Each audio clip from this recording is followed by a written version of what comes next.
the Indus threshold, and Takht-e-Sulaiman, the unchanging mountain. Dera Ismail Khan, Draben and the British Century of Encounter, 1808-1891. Introduction: A village at the edge of empire. This is an ode to Draben, my village, where I was born and grew up, where I studied my books in English written by the Westerners, and, through the shortwave radio, listened to the BBC World Service, gleaning my first insights into the Western mind. That same intellectual curiosity, systematic, probing, and often charged with geopolitical intent, first physically arrived at the edge of our lands over 2 centuries ago. Who were these first Westerners who reached Draban, and how did their gaze begin to shape, from afar and then up close, the administrative and conceptual image of our home? In the winter of 1809, the village of Draben in the foothills of Sulaiman Range in Draban Plain witnessed a subtle but profound historical shift. While no grand army marched through its lands, a diplomatic mission led by Mountstuart Elphinstone of the British East India Company passed through the region, crossing the Indus near Laya toward Dera Ismail Khan. This moment marked Draben's first documented encounter with the systematic European gaze, a convergence of Enlightenment curiosity and imperial ambition that would fundamentally reshape how the region was understood, classified, and administered for the next century. This paper reconstructs that extended encounter through the writings and actions of key British figures: Elphinstone, Godfrey Thomas Vigne, Alexander Burnes, Herbert Benjamin Edwards, and Edward E. Oliver, culminating in Captain Thomas Henry Digges Latouche McMahon's 1891 ascent of Takht-e-Sulaiman. It argues that across 8 decades, the British engagement with this frontier zone evolved through distinct phases, from initial scholarly observation and ethnographic classification, to strategic calculation and personal immersion, then to military confrontation and raw administration, and finally to systematic knowledge production and symbolic conquest. Throughout this progression, 2 constants remained: the enduring autonomy of the Sulaiman Range's tribal societies and the symbolic presence of Takht-e-Sulaiman as both a physical landmark and an immutable cultural touchstone. 2. The Scottish Enlightenment meets the Derajat, Elphinstone's foundational gaze, 1808-1809, Mountstuart Elphinstone's mission to the court of Shah Shuja Durrani in Kabul, 1808-09, though diplomatically unsuccessful in securing an alliance against Napoleon, produced the seminal An Account of the Kingdom of Kabul, 1815. This work established the enduring intellectual framework through which generations of British soldiers, administrators, and scholars would view the region. Elphinstone was a quintessential product of the Scottish Enlightenment, a tradition exemplified by David Hume, philosophy, and Adam Smith, political economy, that valued empiricism, systematic classification, and the pragmatic belief that understanding societies was the essential first step to governing them. Observations and methodology. Elphinstone approached the Derajat with this scholarly mindset. He documented Dera Ismail Khan not as a frontier outpost, but as a Baloch-dominated trading hub under loose Afghan suzerainty, noting its vital role in connecting Central Asian and subcontinental commerce. His description of Draban, recorded as Daraband or Daroband, is particularly revealing. He identified it as a strategic Myankal settlement, a neat little town on a fine, clear, cold stream, functioning as a defensive outpost at the foot of the hills. His account captured the region's intricate social hierarchy. Pashtun tribes like the Myankels held aristocratic dominance, while the land was worked by Sariki-speaking Jat cultivators, Riats or Mazaras, whose condition he described as wretched. The hospitality extended by Omar Khan, the handsome young chief of the Myankels, to Elphinstone's companions, Mr. Fraser and Lieutenant Harris, personalises this early contact and underscored the codes of honour that govern the frontier. The primary source, Elphinstone's own journal, provides an unparalleled snapshot. He describes being met by the Baloch deputy, Takht-e Khan, whose boasts of 20 forts and 40 blacksmiths spoke to a local polity asserting its stature. His month-long stay in Dera Ismail Khan allowed detailed observation. The town wall of unburnt bricks, the mix of Baloch, Afghan and Hindu inhabitants, and the striking contrast between the plain and rough Afghan pastoralists from Daman and the town dwellers. The encounter with the Karati shepherds on the vast plain is a masterpiece of early ethnography. Elphinstone notes their material culture, their curiosity, their physical features, finding Jewish features in the girls and an Irish haymaker in one young man, and their transient lifestyle. The poignant question from one shepherd, whether we were not contented with our own possessions, Cawnpore and Lucknow, and all those fine places, encapsulates the perennial frontier suspicion of distant imperial powers. The narrative then turns to Draben. The attempt by Fraser and Harris to ascend Takht-e-Sulaiman brings them to Draben.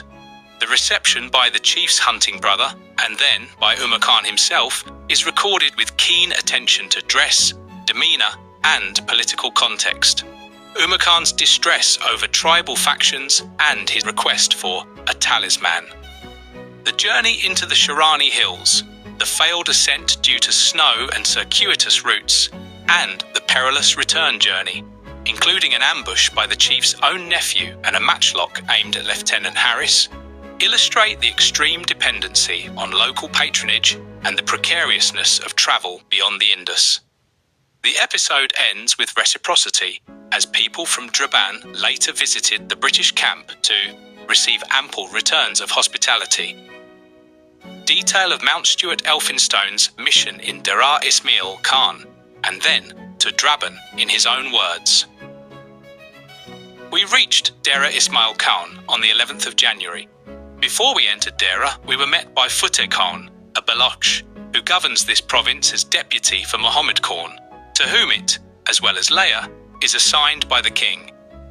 He was splendidly attired and accompanied by a few infantry and a troop of ill-dressed and ill-mounted horse armed with long spears. He and his companions expatiated on the greatness of their master, on the strength of his 20 forts, the number of his cannon, the 40 blacksmiths who were employed night and day to make shot for them, and other topics of the same kind. In the course of the day, Takht-e Khan sent us a present, including 6 bottles of Kabul wine, and 2 of the essence of a plant much vaunted in the East, and called the Bedi Mishk, or musk willow. We remained near a month at Dera Ismail Khan, waiting for a Mehmandour. The town is situated in a large wood of date trees within 100 yards of the Indus. It has a ruinous wall of unburned bricks, about 1.5 miles in circumference. The inhabitants of the town were chiefly Baloches, though there were also some Afghans and Hindus. The latter have a temple in the town. The country people are Baloches and Jats, resembling those on the opposite bank of the Indus. We saw many Afghans from Daman, who differed much from the Baloches. They were large and bony men with long, coarse hair, loose turbans, and sheepskin cloaks, plain and rough, but pleasing in their manners. We had often groups of horsemen round our camp who came from a distance to look at us, and visitors who were prompted by curiosity to court our acquaintance. There were several hordes of wandering shepherds encamped in different parts of the vast plain. We went on the day after our arrival to examine one, which belonged to the Karatis, the rudest of all the pastoral tribes. We rode about 10 miles to this camp, over a plain of hard mud, like part of the desert, but covered with bushes of jaunt and cureel, and evidently rich, though neglected.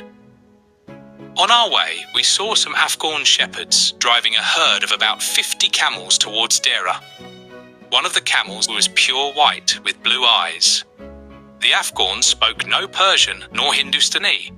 They were very civil, stopped the white camel till we had examined it, and showed us their swords, which we were desirous to look at, because the hilts differed from those both of Persia and India. They were most like those of the latter country, but neater. At last, after a ride of 10 miles, we reached the camp.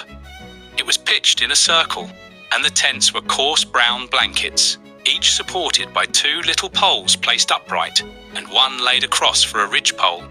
The walls were made of dry thorn. Our presence excited some surprise, and one man, who appeared to have been in India, addressed me in a kind of Hindustani, and asked what brought us there, whether we were not contented with our own possessions, Cawnpore and Lucknow, and all those fine places. I said we came as friends, and were going to the king.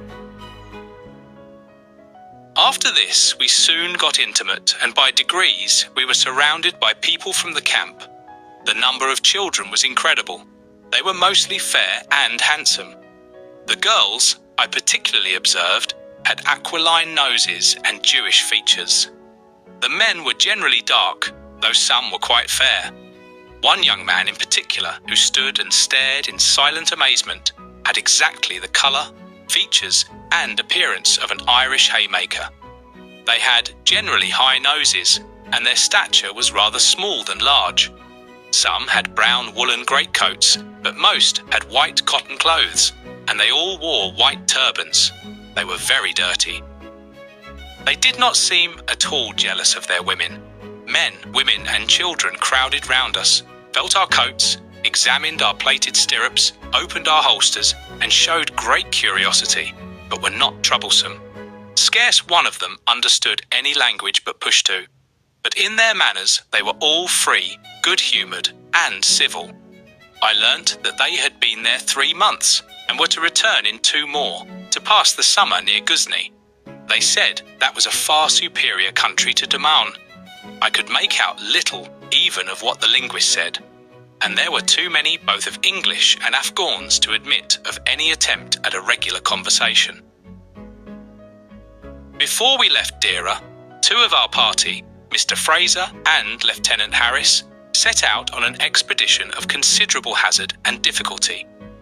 Their object was to ascend the peak called Takht-e-Sulaiman, or Solomon's Throne, where the people of the country believed the Ark to have rested after the deluge.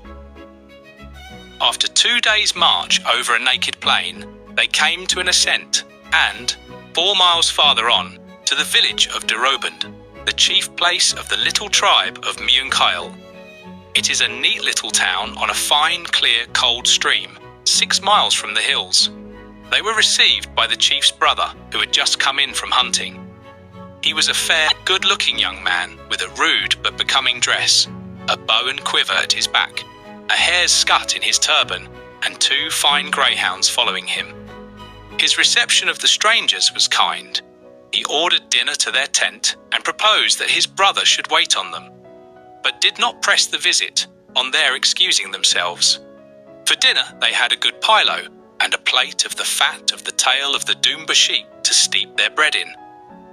Next morning, Omar Khan, the chief, came while the gentlemen were dressing. He waited without the tent till they were ready, and then entered. He was an uncommonly handsome fair man, under 30 years of age. He wore a black shawl turban and a light blue cloak, ornamented with black silk frogs at the breast. His manners were very pleasing, and his demeanour dignified and easy. After they became acquainted, he told them that he was in much distress at that time, owing to factions in his tribe, asked their advice, and even begged them to give him a talisman to secure his success. While at Draben, the 2 gentlemen were riding out with 2 or 3 Hindustani horsemen behind them, when the latter were mobbed, and a stranger of the tribe of Sulaiman Khan struck one of them thrice with the flat of a naked sword. The cause could not be discovered, as the Afghans spoke nothing but Pushtu. Omar Khan alone, having been at Kabul, spoke Persian, of which some mullahs also knew a few words. Omar Khan endeavoured to dissuade the gentlemen from their enterprise as being too dangerous, but finding that vain, he contrived to procure safeguards from his own enemies, the Shironies, in whose country the mountain lay. He also made the gentlemen cover themselves up so as to look as like natives of the country as they could, and he advised them to leave all their Indians behind. They then set off into the hills. They found the north side sloping, covered with fir trees and abounding in rocks of a kind of pudding stone. There were many valleys divided by narrow ridges, and each watered by a clear brook. So circuitous was the road by which they travelled that after they had advanced about 12 miles, they found they were still 3 days' journey from the top. They also learned that the upper part of the mountain was rendered inaccessible by the snow, and these considerations, with the intended departure of the mission, rendered it necessary for them to return. They slept that night in a Shironi village, lodging in a low hovel, partly sunk in the ground. They were offered bread and meat boiled in small lumps, but so bad that they could not eat it. They were lighted by pieces of a kind of deal, so full of turpentine that they burned like torches. They then returned to Draben, and, after giving presents to the chief and his brother, they set out for camp. They both spoke highly of the kindness of Omar Khan, and were also pleased with the attentions of one of the leaders of the party opposed to him. On their way back, as they approached a ruined village, they saw spears rise and 7 horsemen issue forth. The gentlemen had but 1 man with them, but fortunately he was the guide furnished by Omar Khan. The party in ambuscade was commanded by that chief's nephew, who, though he probably was as hospitable as the rest while the gentlemen were his guests, thought himself at full liberty to plunder them after they had quitted the lands of his tribe. He was, however, persuaded by the guide to go away without injuring them. Soon after, they were called to by a man on foot and desired to stop. On their disregarding him, the man lay down and, fixing his matchlock on its rest, took a very deliberate aim at Mr. Harris. Here, however, the guide again interposed, and they reached camp without any farther adventures. Some of the people of Draben afterwards came to our camp and received ample returns of hospitality from the gentlemen who had visited them. Added information. Elphinstone's mission coincided with the decline of Durrani Empire and the rise of Sikh power under Maharaja Ranjit Singh, a context he acutely understood. His meticulous notes on the political weakness of Shah Shuja and the fluid loyalties of regional chiefs like Nawab Muhammad Khan of Dera Ismail Khan provided the company with its first strategic assessment of the power vacuum west of the Sutlej River. Strategic insight. Crucially, Elphinstone recognized the fundamental nature of the frontier. He saw the Indus not as a rigid barrier, but as a fluid conduit for commerce and political influence. More perceptively, he understood the hill tribes of the Sulaiman Range not as lawless bandits, but as self-governing polities whose social cohesion, organized around Pashtunwali, and formidable terrain made direct control impractical. His meticulous taxonomy of tribes, their lineages, territories, and martial qualities transformed fluid, kinship-based social realities into fixed, knowable categories, creating the first colonial, cognitive map of the region. In this early account, Takht-e-Sulaiman appeared primarily as the object of a failed expedition, a distant landmark shrouded in local myth, not yet a focused object of imperial strategy.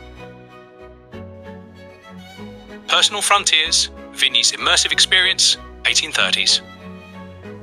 A generation later, in the 1830s, the traveller and sportsman Godfrey Thomas Vigne experienced the frontier not as a diplomat, but as a private individual.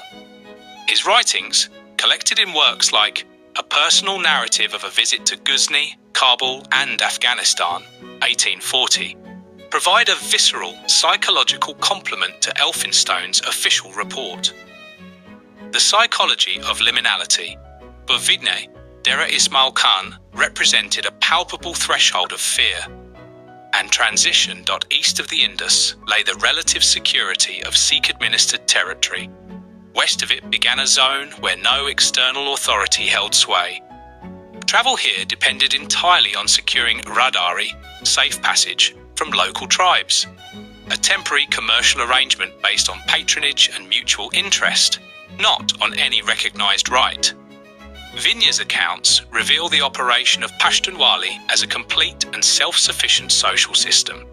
Lavish hospitality, Melmastia, could be instantly followed by violence governed by strict codes of honour, Izzat, and retaliation, Badal. His narratives are filled with a sense of vulnerability, illustrating that the frontier was not just a line on a map, but a state of mind. Added information.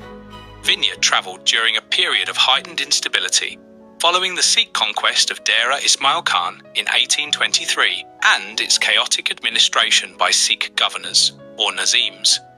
He observed the resulting power struggles firsthand, noting how tribal leaders like the Nawabs of Tank and the Myankal chiefs of Draban played the Sikh authority against the encroaching British, while maintaining their own autonomous spheres in the hills. Sacred geography. Vigne delved deeper than Elphinstone into the cultural and spiritual significance of Takht-e-Sulaiman.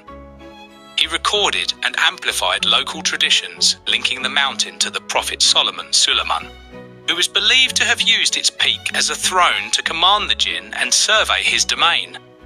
This sacred association, Vigne realised, endowed the mountain and its guardian tribes with a form of divine or timeless legitimacy, elevating them beyond mere political entities. He recognised a crucial dichotomy. While the British might one day claim the plains through force or treaty, claiming a connection to the mountain represented a deeper, symbolic challenge to a deeply rooted indigenous worldview. Strategic imperative, Burns's visionary blueprint, 1830s. Sir Alexander Bukhara Burns, 1805 to 1841, represented the next, more aggressive phase, the translation of scholarly observation into active imperial strategy.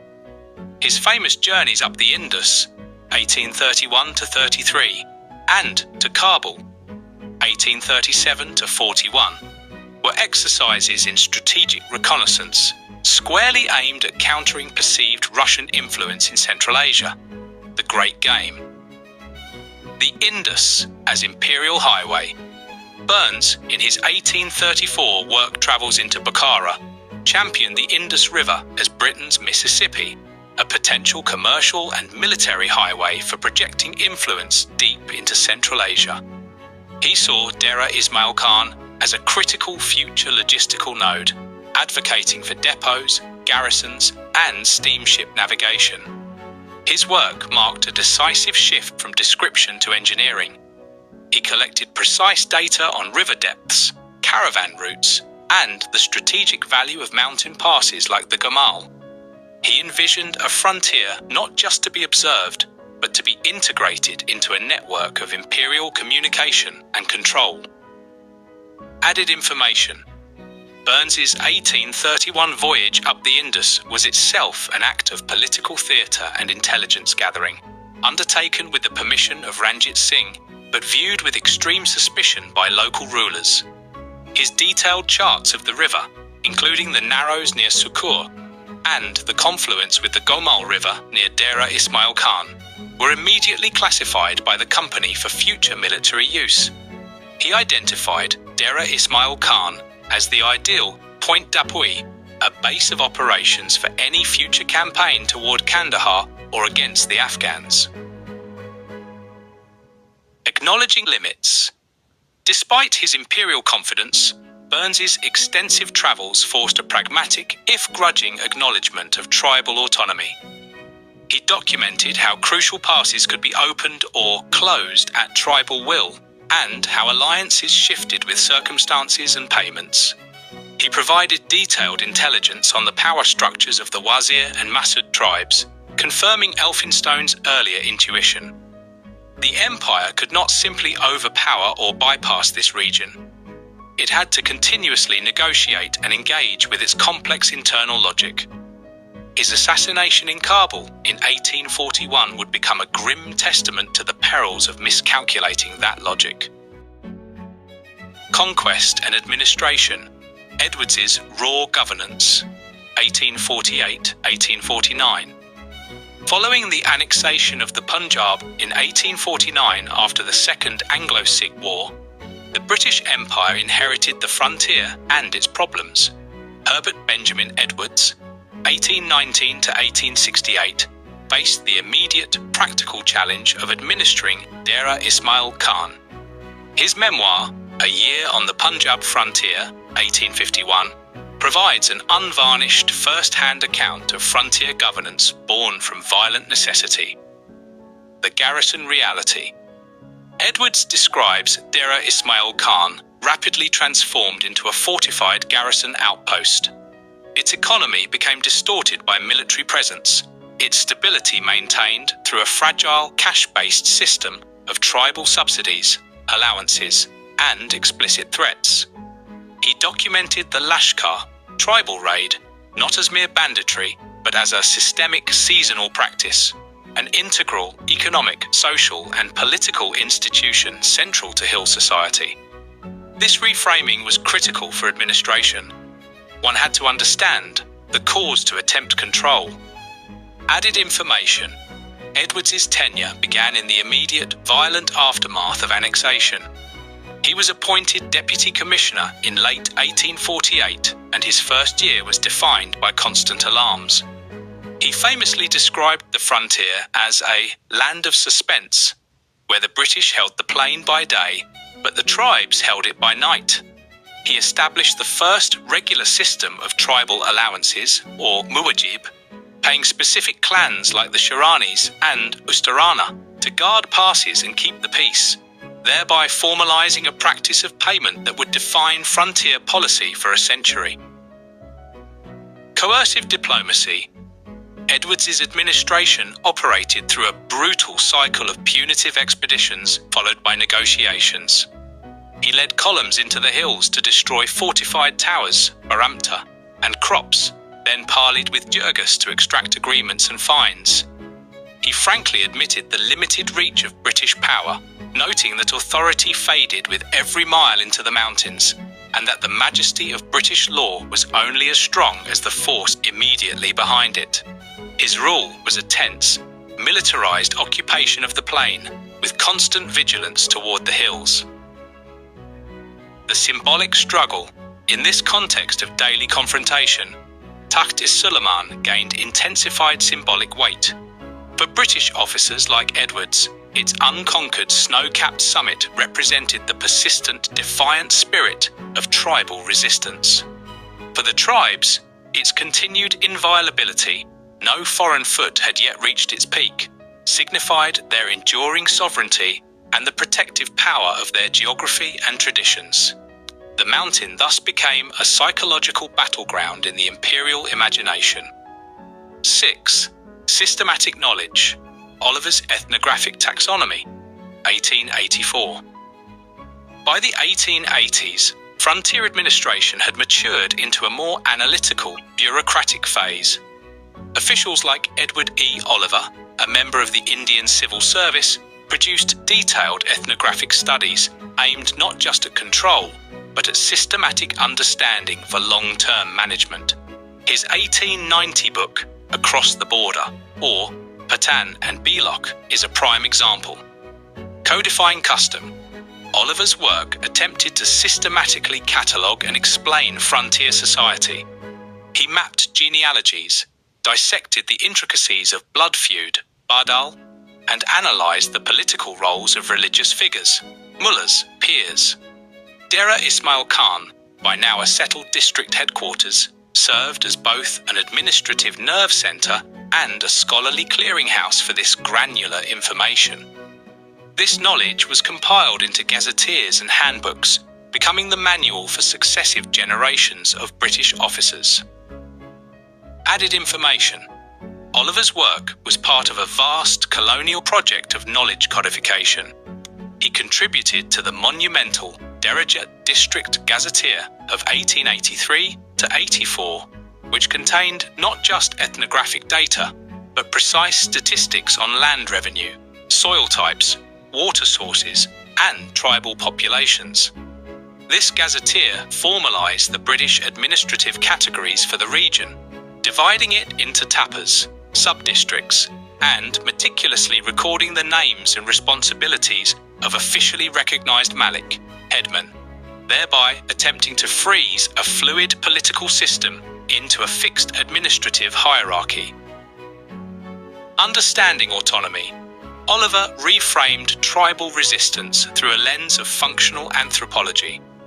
Raiding was not mere theft, but fit the logic of a pastoral economy. Revenge was a mechanism of social control and justice. Refusal to pay taxes was a defence of political autonomy. This analytical approach aimed to inform more sophisticated and often more divisive policies. However, it ultimately served to underscore the same fundamental, intractable divide Elphinstone had identified 75 years earlier: conflict between a centralising territorial state and decentralised, kinship-based stateless societies. 7. The Zenith of Measurement, Survey and Ascent, 1883-1891. The culmination of the British scientific and symbolic engagement with the frontier came through the rigorous efforts of the Trigonometric Survey of India and the eventual ascent of Takht-e-Sulaiman by Captain Thomas Henry Digges, Latouche McMahon of the Royal Engineers in 1891. Mapping the unknown. Throughout the 1880s, survey parties worked to erase the cartographic blankness of the frontier. Their aim was to replace myth and approximation with mathematical certainty, fixing the elusive landscape onto a precise, uniform grid. Every peak, pass, and valley was to be measured, named, and catalogued, an act of intellectual possession. Added information. This mapping was dangerous work. Surveyors, often disguised as fakirs or traders, operated clandestinely. They used plain table surveying and hidden surveying chains, knowing discovery could mean death. The process of reconnaissance survey involved triangulating peaks from a distance, slowly building a web of measurements that crept closer to the forbidden heights. Takht-e-Sulaiman, visible for miles, was a constant and tantalizing focal point in their calculations. The ascent as conquest. McMahon's successful climb, meticulously planned and executed, represented the zenith of this effort. It was a triumph of Victorian endurance, technology, and will. On June 2nd, 1891, McMahon literally planted his theodolite on the throne of Solomon, taking the observations that would fix its altitude definitively at 11,295 feet, 3,443 meters. The empire had, in a literal sense, scaled the ultimate symbol of frontier inaccessibility. Added information. McMahon did not achieve this alone. His ascent relied on complex negotiations with the Sharani tribe, promises of payment, and the guidance of local hunters who knew the treacherous approaches. His own account notes the sheer physical challenge, scrambling over precipitous limestone scree, navigating narrow ridges, and the final climb up a steep rock chimney. The summit itself was a small, uneven plateau where he built a cairn and spent hours taking multiple observations to ensure accuracy. Hollow victory. Contemporary accounts, however, reveal the profound ambiguity of this achievement. Local tribesmen, including McMahon's own guides, viewed the ascent as a transgression, a violation of a sacred space. The British could now measure the mountain's height with scientific accuracy, but they could not inherit or command its cultural meaning. They had conquered the rock, but not the story. The summit became a data point in a survey ledger, while the spiritual and political authority it symbolized remained firmly rooted in the valleys and the people below. The mountain's meaning remained dual, a trophy of imperial science to the British, and an enduring emblem of inviolate identity to the frontier tribes. Draben microcosm of transformation. Throughout this century of encounter, villages like Draben experienced the practical, on-the-ground implications of these evolving imperial approaches. From observation to administration, Elphinstone's initial 1809 categorization of Draben as a Mienkle settlement with a stratified social order directly prefigured its later administrative handling. The British system, formally established in the region after 1849, with its deputy commissioners, the first being General Henry Charles Van Cortlandt in 1848, district courts, cantonments, established at Dera Ismail Khan in 1894, and segregated civil lines, imposed a bureaucratic grid upon the tribal landscape. Infrastructure projects, roads like the one to Zob, telegraph lines, and strategic forest plantations in the foothills, while originally conceived for military control and economic extraction, were gradually woven into the fabric of local life, altering patterns of trade and movement. Added information. The establishment of the Tapa system placed Draben within a new administrative unit, likely under an appointed number dar or lambarder, village headman, responsible for revenue collection and law and order. The construction of the Dera Ismail Khan Zob Road in the 1880s, passing close to the foothills, redirected economic activity and made villages like Draben more accessible to the district headquarters, while also making them more vulnerable to new forms of taxation and conscription. Frontier governmentality. The British developed a distinctive frontier governmentality for regions like the Daman. This relied on indirect rule through co-opted tribal maliks, a complex system of negotiated agreements and allowances, and exceptional legal instruments like the Frontier Crimes Regulation, FCR, of 1872, which administered justice based on tribal custom rather than British law.